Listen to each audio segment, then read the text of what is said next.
You're moving through unfamiliar ground, following the others, watching the person ahead of you weave between the trees. For a moment, you stop to free your foot from a tangle of roots. 10 seconds, maybe less. When you look up, the person who was ahead of you is gone. You call out. Nothing comes back except your own voice, swallowed by the trees.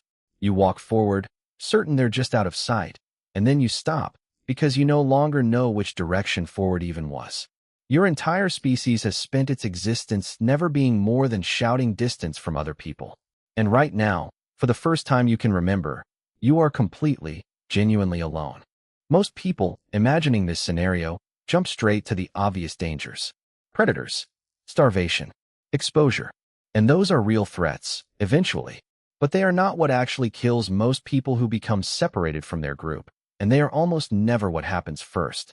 What happens first is something stranger, faster, and far more dangerous than any animal in the tree line, and it happens inside your own skull within minutes of realizing you're lost. Modern search and rescue researchers have spent decades studying exactly this moment, interviewing hundreds of people within hours of being found, and the pattern that emerges is remarkably consistent across age, experience, and culture. The psychologist Kenneth Hill, whose research forms much of the modern understanding of lost person behavior, describes an early, intense psychophysiological alarm response, anxiety spiking rapidly toward outright panic, judgment narrowing, a creeping conviction that nobody is coming and nothing will work. This isn't a modern phenomenon shaped by anxious brains raised on push notifications. One anthropologist studying an African tribe recorded a member who became disoriented and was, in the anthropologist's own words, stricken with panic and plunged wildly into the bush. Trained hunters, experienced outdoors people, and complete novices all show this same collapse. Realizing you are lost does not trigger careful thinking. It triggers something closer to a full-body alarm, and that alarm is frequently the thing that turns a recoverable situation into a fatal one. Here's the mechanism behind why panic specifically is so dangerous. And it isn't just that fear feels bad. It's that panic drives movement, and movement, when you have no reliable sense of direction, makes everything worse. Which brings up one of the strangest, best documented findings in this entire area of research. When people without a visible sun, moon, or fixed landmark try to walk in a straight line, they cannot do it. Not occasionally. Not some people. In a 2009 study conducted by researcher Jan Soman at the Max Planck Institute, volunteers were tracked by GPS while trying to walk straight through a German forest and the Tunisian desert. As long as the sun or moon was visible, they walked in reasonably straight lines. The moment clouds rolled in or night fell without a visible moon, every single one of them drifted into loops, some crossing their own earlier path without ever noticing. A second version of the experiment blindfolded volunteers in an open field, and the circles got tighter and came faster, some no wider than a basketball court. The old explanation, that one leg is slightly longer or stronger than the other, doesn't hold up. Soman's data shows people veering left just as often as right, sometimes both in the same walk. The real cause is smaller and stranger.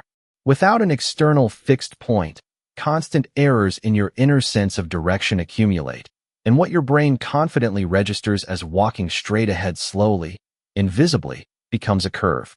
Which means a panicked person moving fast through unfamiliar terrain with no landmark to fix on isn't just wasting energy.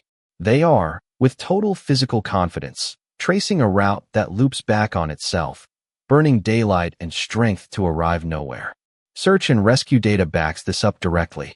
Lost people tend to travel downhill, since it's physically easier and often eventually leads to water, and they tend to latch onto any linear feature in the landscape, a stream, a game trail, a ridge line, because following something feels like progress even when it isn't necessarily heading anywhere useful. None of this is stupidity. It's what an anxious brain does by default when it's stripped of a stable external reference. This is exactly why the version of your ancestors who survived this scenario weren't the ones who ran. They were the ones equipped, well before the moment of panic ever arrived, with an entirely different relationship to direction, one built from a lifetime of paying close attention rather than trying to invent a solution on the spot. This wasn't guesswork or lucky instinct. Indigenous wayfinding traditions documented by anthropologists around the world, from Aboriginal Australian songlines, encoding entire cross-continental routes in memorized story and song, to Polynesian navigators reading ocean swell patterns and star paths across thousands of miles of open water, show that non-instrument navigation is a deep, transmissible body of expert knowledge, not improvisation. For someone raised inside a hunting and gathering life, the landscape itself was already a memorized structure. Which slope catches morning light first? Which direction the prevailing wind usually came from? Where the water had to be, because water always moves downhill and pools somewhere predictable. That knowledge doesn't evaporate the instant panic sets in, but panic actively works to override it, which is exactly why the very first, hardest task in a real separation wasn't moving at all. It was stopping the urge to move before thinking had a chance to catch up with fear. But suppose the panic gets managed.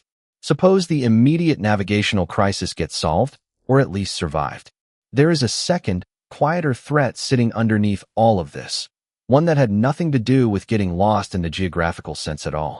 Hunting and gathering life, virtually everywhere it has ever been studied, was a fundamentally cooperative undertaking, carried out in bands that anthropologists typically estimate at somewhere between 20 and 50 people.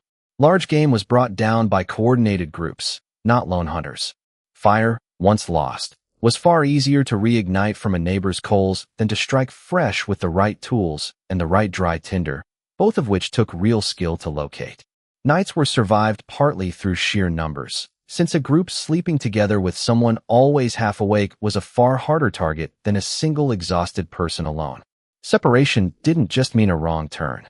It meant losing access to the entire cooperative machinery your survival had always depended on, all at once, usually with no warning at all.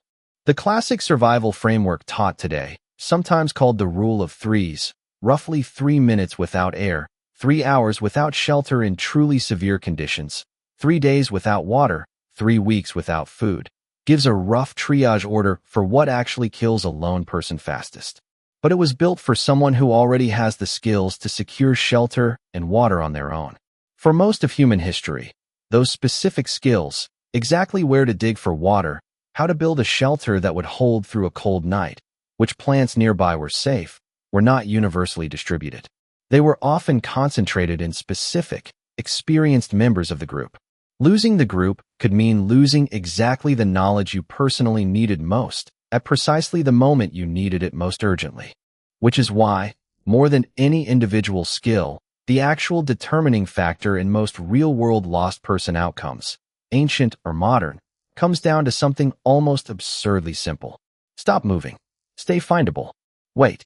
Search and rescue researchers today still teach this as the single hardest instruction to follow, because it directly fights the panic response wired into every one of us. And that reflex, the one demanding you move now, do something, is not a personality flaw or a modern overreaction. It is very old, and it very likely kept plenty of your ancestors alive in situations where charging forward genuinely was the right call. It simply happens to be exactly the wrong instinct for the one specific danger of walking confidently in a circle through unfamiliar ground. Which is worth sitting with the next time you feel a small flicker of that same alarm, losing sight of your group in a crowded market, a hiking trail, a parking lot at night. The scale of the danger has mostly disappeared. The wiring underneath it hasn't changed at all.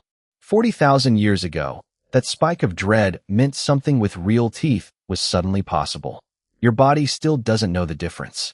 It just knows, the instant it can't find the people it belongs with, that something has gone seriously wrong, and it starts shouting at you to run, whether or not running is the thing that will actually bring you home.